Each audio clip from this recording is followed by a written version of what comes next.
मेरे प्रिय छात्रों, मेरा नाम एम के अंजना मूर्ति है।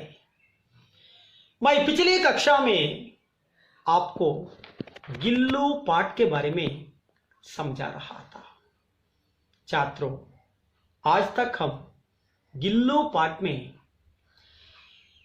कौवे के महत्व क्या है, इस दुनिया में कौवे किस तरह सम्मानित है और दूसरी ओर किस तरह अनादरित है।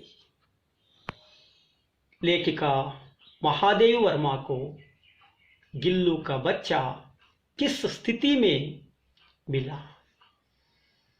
लेखिका महादेवी वर्मा ने गिल्लू की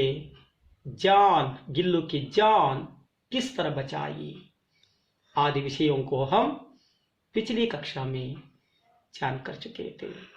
ಆತ್ಮೀಯ ವಿದ್ಯಾರ್ಥಿಗಳೇ, ನಾವು ಇಲ್ಲಿಯವರೆಗೆ ಇಂದಿನ ತರಗತಿಯಲ್ಲಿ ಗಿಲ್ಲು ಪಾಠದ ಬಗ್ಗೆ ತಿಳ್ಕೊಂತಾ ಇದ್ವಿ।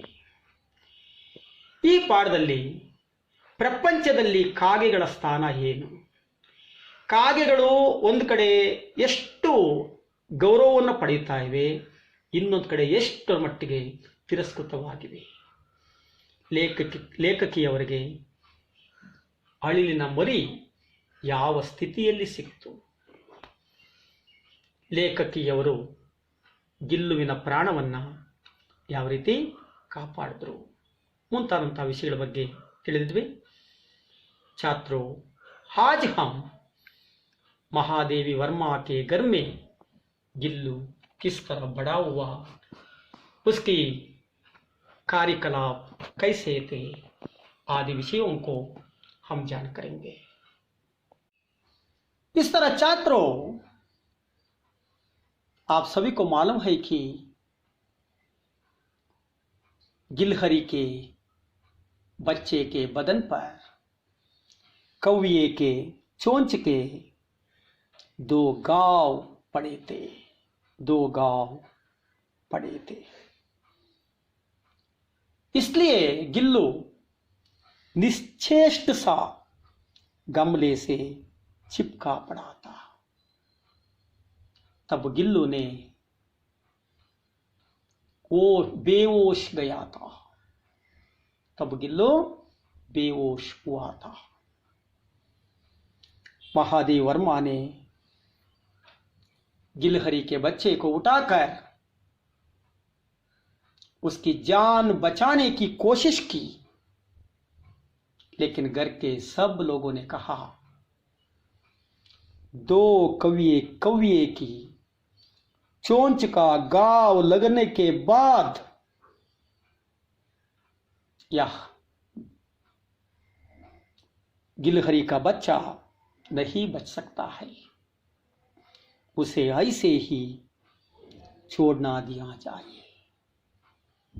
लेकिन लेखिका का मन नहीं माना, उसे ऐसे ही छोड़ने के लिए नहीं माना लेखिका का मन। लेखिका ने तुरंत गिलहरी के बच्चे को उठाकर अपने कमरे में लाई,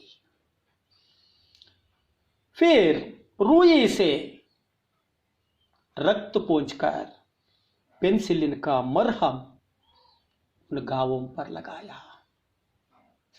ಅಂದ್ರೆ ನಿಮಗೆಲ್ಲ ಗೊತ್ತಿರೋ ಹಾಗೆ ಕಾಗೆಗಳ ಕುಕ್ಕಿರುವಂತಹ ಎರಡು ಗಾಯಗಳು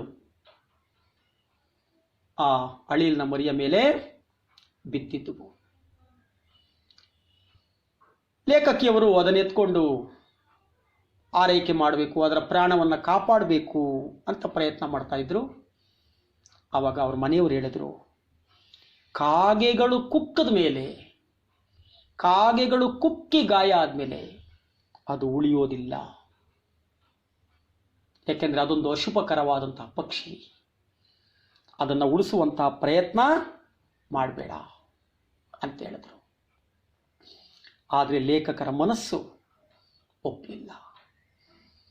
ಆ ಅಳಿಲಿನ ಮರಿಯನ್ನ ಆ ಸಾಯುವಂತಹ ಸ್ಥಿತಿಯಲ್ಲೇ ಬಿಡೋದಕ್ಕೆ ಲೇಖಕರ ಮನಸ್ಸು ಒಪ್ಪಲಿಲ್ಲ।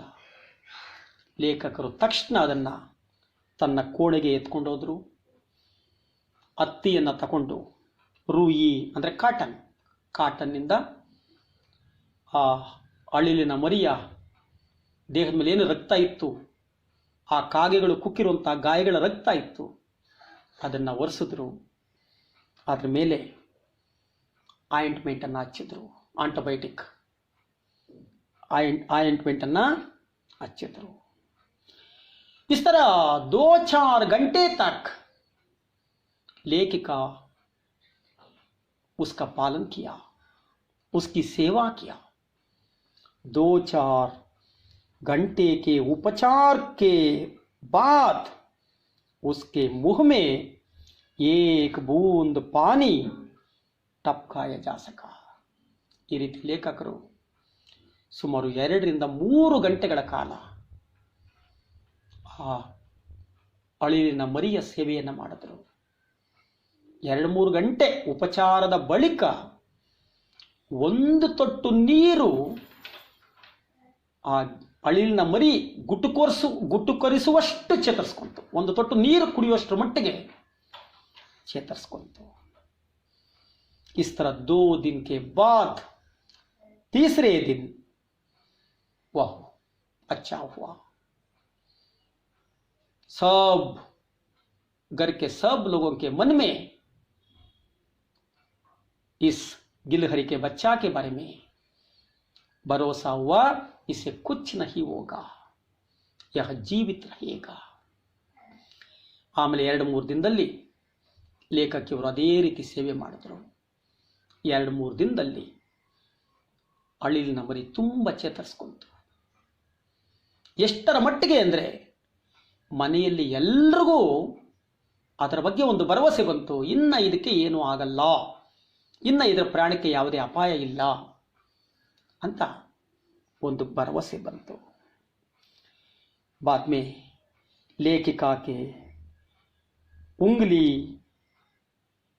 को लेखिका के उंगली को अपने ही पंजों से पकड़कर, अपने ही नन्हे का मतलब छोटे छोटे पंजों से पकड़कर नीले कांच के मोतियों जैसी आंखों से इधर उधर देखने लगा. उसकी आंखें कैसी थी? नीले कांच के मोतिया जैसी थी. ಅಳಿಲಿನ ಮರಿಯ ಕಣ್ಣುಗಳು ಹೇಗಿದ್ವು? ನೀಲಿಯಾದಂತಹ ಗ್ಲಾಸ್ನ ಮುತ್ತುಗಳ ಥರ ಇದ್ದವು. ಆ ಥರ ಕಣ್ಣುಗಳು ತುಂಬ ಆಕರ್ಷಣೀಯವಾಗಿದ್ದವು. ಅದು 3ನೇ ದಿನದಲ್ಲಿ ಲೇಖಕಿಯವರ ಬೆರಳನ್ನು ತನ್ನ ಚಿಕ್ಕ ಚಿಕ್ಕ ಕೈಯಿಂದ ಹಿಡ್ಕೊಂಡು ನೀಲಿಯಾದಂತಹ ಗ್ಲಾಸಿನ ಮುತ್ತಿನ ರೀತಿ ಇರುವಂತಹ ಕಣ್ಣುಗಳಿಂದ ಆ ಕಡೆ ಈ ಕಡೆ ನೋಡ್ತಾ ಇತ್ತು. 3-4 मास में उसके स्निग्ध रोए. 3-4 मास में स्निग्ध रोने का मतलब वह स्वस्थ हुआ. हेल्थी पर्सन, स्निग्ध रोए का मतलब हेल्थी पर्सन, स्ट्रांगेस्ट पर्सन.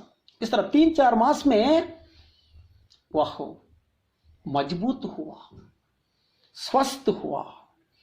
ಒಂದು 3-4 ತಿಂಗಳಲ್ಲಿ ಅದು ಲೇಖಕಿಯವರ ಹಾರೈಕೆಯಲ್ಲಿ ತುಂಬ ಚೇತರಿಸ್ಕೊಂತು, ತುಂಬ ಆರೋಗ್ಯಕರಿ ಆಯಿತು, ಸ್ಟ್ರಾಂಗೆಸ್ಟ್ ಆಯಿತು. ಸ್ನಿಗ್ಧರೋಯಿ ಅಂದರೆ ಆರೋಗ್ಯವಂತರಾಯಿತು. ಜಬ್ಬೇದಾರ್ पूंछ और चंचल चमकीली आंखें सबको विस्मित करने लगी. जब्बेदार पूंछ, छोटा सा पूंछ का मतलब बाला, टैल, जब्बेदार पूंछ. और उसकी आंखें कैसी थे? नीले कांच के मोतियों जैसी थी. ऐसे चंचल चमकीली आंखों से इधर उधर देखकर सबको विस्मित करती थी.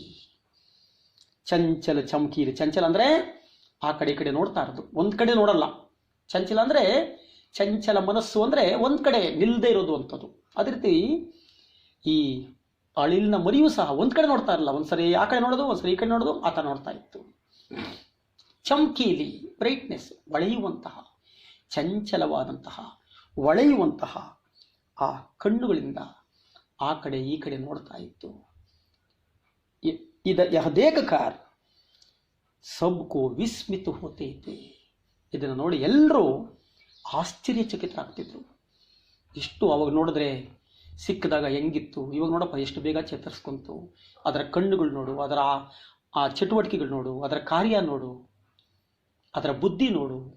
ಆ ಥರ ಎಲ್ಲರೂ ಅದರ ಒಂದು ಕಾರ್ಯ ಕಲಾಪ ಬುದ್ಧಿ ಎಲ್ಲವನ್ನು ನೋಡಿ ಆಶ್ಚರ್ಯ ಪಡ್ತಾ ಇದ್ರು.